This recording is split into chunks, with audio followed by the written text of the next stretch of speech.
ఓకేవా? హ్మ్. సరే. ఈరోజు ఏం చెప్పుకుందాం? ప్రతి విషయానికి ముందు జాగ్రత్త అవసరం. ప్రతి విషయాన్ని ఏం చేయాలి? జాగ్రత్తగా ఉండాలి. లేకపోతే ఏమవుద్ది? ఏ పని చేయాలన్నా ఎంతో ముందుగా ప్రయత్నం చేయాలి. అంతేనా?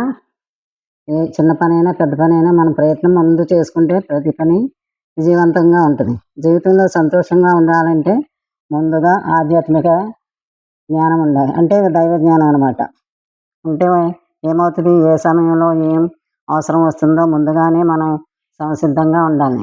ఏ సమయంలో ఏమొస్తదో బానే వత్తదో, ఎండే వత్తదో, కష్టమే వత్తదో, సుఖం వత్తదో మనం సంసిద్ధంగా ఉండాలి. దేన్నైనా ఎదుర్కొనడానికి సమయం అప్పటికప్పుడు రాదు. దేన్నైనా ఎదుర్కోవాలంటే సమయం అప్పటికప్పుడు రాదు. మనం ఏం చేయాలప్పుడు? దానికి కూడా ఆధ్యాత్మికతే అవసరం. అంటే దైవ సహాయం అవసరం అనమాట. నాకు సమయం వస్తే నాకు వీలైతే ఇలాంటి కబుర్లు వ్యర్థం. జరగకపోతే నాకు అవకాశం రాలేదు. లేకపోతే ఇలా అవ్వలేదు, అలా అవ్వలేదని మాటలు చెప్తాం.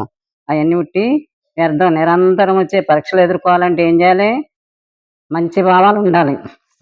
సకారాత్మక భావాలుండాలి. ఏ ఆ భావాలున్నప్పుడు ఏమవుద్ది? మానసిక బలంతో ఉంటాం. మంచి భావాలుంటే ఎలా ఉంటది? హ్మ్. మానసిక బలంతో ఉంటాం. ఎవరినైనా ఆత్మవిద్య అవసరం. దీనికి కూడా ఆత్మవిద్య అవసరం. అంటే దైవంతో భక్తి అన్నీ అవసరం అనమాట. ఎవరికైనా ఆత్మవిద్య అవసరమే. ఎవరికైతే దీని విలువ తెలుసుకుంటారో వారు ఎంతో శక్తితో అన్నిటి యందు ఎంతో ముందుంటారు. దృఢంగా ఉంటారు. భోజనం చేయటం మనకి ఎంత అవసరమో, అలాగే ఆధ్యాత్మిక జ్ఞానం కూడా అంతే అవసరం. అది సహజం అనమాట. ఆధ్యాత్మిక జ్ఞానం అంత సహజం. నదీ ప్రవాహాన్ని మనం ఏం చేస్తాం? నీళ్లు ఒకే చోట ఉంటే ఎందుకు పనికిరావు, వరదలొచ్చేస్తాయి. దానికి బ్యారేజ్ కట్టి, కాలువలు తవ్వి మన ఊరు, ఆ ఊరు, ఈ ఊరు అంతా దాన్ని పంపి పంటలు పండించుకుంటున్నాం. అలాగే మన లోపల ఉన్న దాన్ని కూడా మనం ఏం చేయాలి? పంటలు పండిస్తారు. మనలో ఉన్న శక్తిని కూడా మంచి విషయం వైపు నడిపించాలి. ఆధ్యాత్మిక మార్గంలో పెట్టుకోవాలి. ఊరికే వదిలేయకూడదు.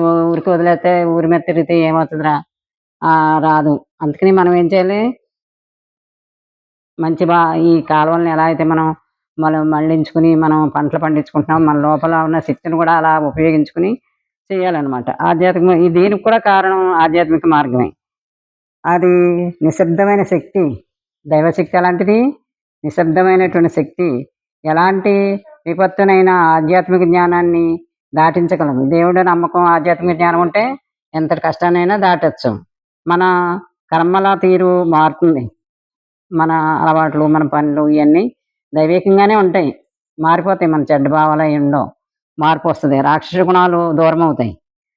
మన కర్మల నుంచి మన కర్మలు ఎలా ఉంటాయంటే మంచి ఫలాలనిస్తాయనమాట. కర్మలు చేయటంలోనే తటస్థమైన స్థితి కలుగజేస్తుంది. మనం ఏ ఏ పని పడితే ఆ పని చెయ్యం. మంచి పనులకే మనం సిద్ధంగా ఉంటాం అనమాట. చేయడంలో తటస్థమైన స్థితి కలుగజేస్తుంది. స్వభావ సంస్కారాల మార్పొస్తుంది. స్వభావం మారిపోద్ది, సంస్కారాలు మారిపోతే మంచి మార్పొస్తుంది. దైవీ గుణాలతో ఎంతో మార్పు పొందగలుగుతాం. స్వర్గతుల్యంగా ఉంటుంది. జీవితం ఎలా ఉంటది? స్వర్గంలా ఉంటదిరా! ఉంటదమ్మా.